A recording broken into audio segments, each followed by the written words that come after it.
Well, if you live in an urban area, you share that space with a whole lot of birds, especially crows. That's because the highly intelligent birds have learned to use our cities as a means to help them survive the harsh winters. Terry Belke takes us to the outdoors. Winter takes a toll on all living creatures, and those that adapt stand the best chances of survival. Crows, being among the planet's smartest animals, have made relatively recent adaptations to help them weather the winter. Crows have always been getting together in large numbers in the winter to roost together, but up until the 90s, 80s or 90s, it was always outside of town.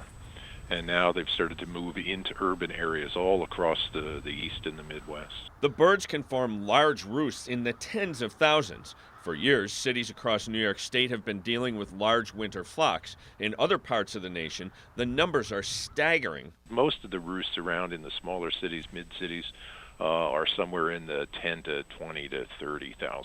The Auburn one has been up to about 100,000, maybe 75 to 100,000 birds. I think that's probably one of the larger roosts around upstate New York. There are a number of them, but they get into these monstrous roosts in Oklahoma and Nebraska.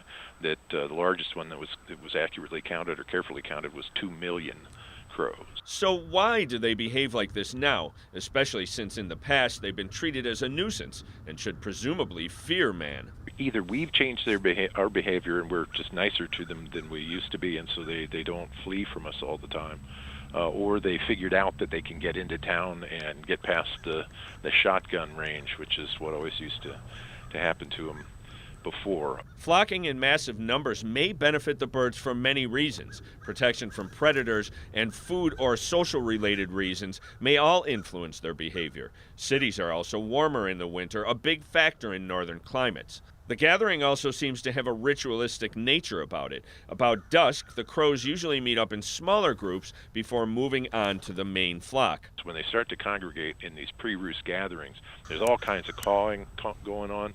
They chase each other around. There are all these dramatic acrobatic flights and things like that. And clearly something social happening. There is much to learn from observing nature, and that it should involve such intelligent creatures makes it all the more captivating. I see new things all the time. The more you look at something, the closer you look at something, the more fascinating and complex it always is. Taking you to the outdoors, I'm Terry Belke.